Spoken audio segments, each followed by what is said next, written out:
Malika Andrews today. We've got Dave McMenamin and Anthony Slater in studio. Dave, you reported last month the Lakers have been telling Luka, just wait till summer 2026. Yeah. Did they deliver on that? Yeah, they did. According to a source familiar with Luka Doncic, thinking after the moves that they made, he's, quote, excited about them. Now, obviously, it starts off with Walker Kessler, and they paid a pretty penny to get him from Utah to do this sign and trade scenario. A bunch of future draft assets and also, an average salary of about $32 million a year. But they feel like he's going to be able to help them big time offensively as a guy who dives off the pick and roll, a vertical space here, catching lobs, and then defensively, he is one of the better ring protections in the league when he's been on the court. So that's a major piece. And I think they got guys like Sandro Mamukelashvili and Cameron Carr and Zaire Williams and also Quentin Grimes, all rising players. They feel like they got younger and they have a group that can grow with Austin and Luka. They're still after at least one more. I can tell you that they keep calling Jonathan Kuminga. And again, obviously they have not made a lucrative enough offer for Kuminga to jump.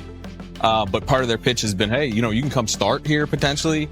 And that says two things to me. Number one, it says the Lakers still don't want to be done making moves, right? And they believe they're a little weak on the wing position, which, I think Thybulle will help. I think, Zaire Williams will help. But, they could use some more juice on the wing. And maybe they get Kuminga done. Maybe they don't. I think the LeBron domino affects Kuminga and what he may or may not be able to get. But again, all I can tell you is Rob Pelinka keeps calling about Jonathan Kuminga. Yeah, Dave, are the post-LeBron Lakers done building out their roster? You know this team better than anybody. Well, there's 16 players on the team. So just by virtue of that information, that they aren't done. They're going to, between now and the start of the regular season, they could carry 16, they could carry up to 20 through the training camp. But through now, the start of the regular season, you got to get rid of a player. Whether that's going to be continuing to try to move some like Jared Vanderbilt or Dalton Connect that they've not had success with thus far, and they've quite frankly tried for a while here, or could it be someone like Jaden Hardy, who was picked up in the DeAndre Ayton deal, that was really more about trying to get some draft assets from Washington and move off of Ayton to make room for your new centers with Kevon Looney and Walker Kessler than it was about necessarily Hardy. That's one thing that absolutely has to happen, so that means their work's not done. Yeah, all right, there are still plenty of big names available in free agency, including this guy, LeBron James. You got the Beard, James Harden, and Draymond Green. There are also some notable restricted free agents left. You got Jalen Duren and Peyton Watson, but a lot of this hinges on a 41-year-old's decision. LeBron has been seen with Draymond Green on several occasions this summer.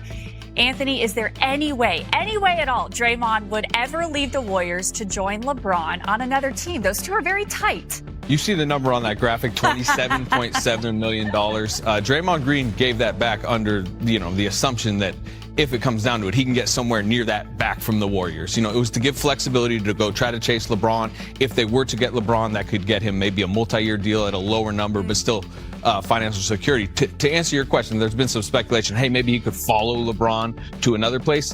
LeBron's having trouble getting more than the minimum out there. So Draymond Green, if he were to follow LeBron, would have to take the minimum. And I mentioned that number, $27.7 million, because that's a lot more than $3.9 million.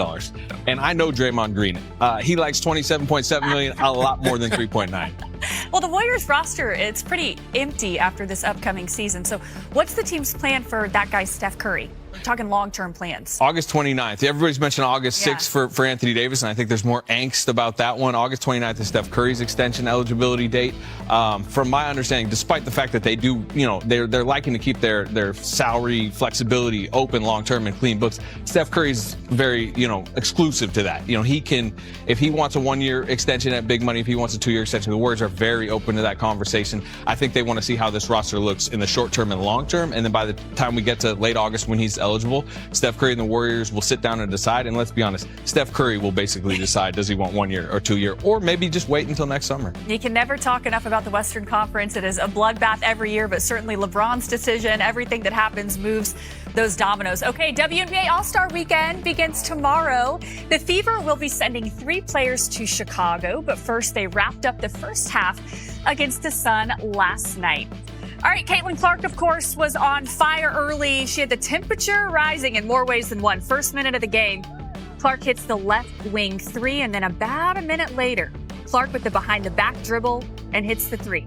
She's feeling it tonight. Yep. A few minutes later, Clark gets the handoff. She's going to hit yet another deep three. She was in her bag last night. Record 70 points in the first half, with Clark scoring or assisting on 35 of those points. But record 70 points in the first half, with Clark scoring or assisting on 35 of those points. But the third quarter, that is where people really have been talking, and it's got people's attention. Clark tries to drive by Sanaya Rivers, and she gets fouled hard, really hard. Let's take another look at that foul. Clark said, "Scoreboard," and then you see Rivers and Clark just jawing at each other. Both would be assessed technicals. Here was Clark after the game on that situation. She said that she was guarding, like, she said she was locking me up, so I said scoreboard. And the ref didn't like that. Like, I'm never going to back down. And I think just, like, continue to try to control your emotions the best you can. And that intensity and that fire is what makes me me. But also, like, knowing my team needs me and finding a good balance of that. But, you know, I don't think, like, I'm going to be playing, like, with that in the back of my head. Okay, so Caitlin Clark with 7 technical fouls, now 1 away from a 1-game suspension, and she'd be suspended again an additional game for every other tech for the rest of the season. Her 15 career techs are also the second most by a player within their first 3 WNBA seasons. And for more, our WNBA reporter Alexa Philippou joins us now. Never a dull moment on your beat. Clark's suspension seems almost inevitable at this point. Does she have any plans to appeal that? Yeah, Vanessa, I've been told by a team source that that technical foul from yesterday has been appealed. Not yet heard a decision yet. The Fever also appealed the technical foul she was given on their July 18th game against the New York Liberty. That one was not rescinded. So yes, it really does come down to whether or not the league were to rescind the technical from yesterday. But as things stand, she's still 1 technical foul away from that automatic 1-game suspension. All right, Alexa, we'll get back to you in just a second. We also had some big returns last night. Paige Beckers was back in action after missing the Wings last game. Wings at Portland Fire, making her return. Let's go to the third quarter. Beckers catches the pass, then knocks down the 3 seamlessly. Later in the third, Beckers shows off the handle. Who knows where she is? Then she'll nail the jumper here. Beckers looking really good in her return. No rust at all. Let's jump to the fourth quarter, shall we? Beckers catches it and drills yet another 3 on fire during this game. The Wings closing it out. Beckers is going to pump fake, then hits the 3. Beckers, by the way, finished with 21 points in her return to action as the Wings get the win 101-97. All right, to Lynx Storm we go. Nafisa Collier making her season debut against the Storm. She would struggle early. Here's what Collier had to say about a rough start. I needed that sub, that first sub. But then after that, I feel like I got my feet under me a little bit. Obviously, it's just like a year of pent-up excitement.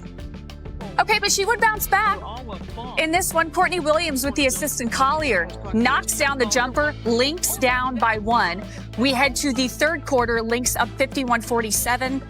Collier fighting down low. She pulls up, hits the bucket, and 1. Lynx now lead 54-47 after she makes a free throw. Lynx up 4. Final minute of the quarter, final minute of the game. Collier banks in the post shot. She finished with 24 points, 10 rebounds in her return as the Lynx defeat the Storm 86-76. Back with our girl Alexa now. All right, Nafisa Collier, why return now? And what does this mean for the Lynx? Yeah, well, there was a lot of communication back and forth between the Lynx medical staff and Collier to make sure this was what made sense timing-wise, and it actually does work out pretty well because they can see how her body responds, how it feels after that game. Have that little bit of a break just in case she needs a little bit more rest. But what's really crazy about this whole situation, I think, with the Lynx is that Cheryl Reeves said, hey, this is just an evolution. This is just one step as she gets her way back onto the court. But we're talking about a player that came back after not playing basketball since last fall, had a 20-point double-double in 22 minutes. So obviously already playing at a very high level. We know she has really high standards for herself, but this is just the beginning part of the process of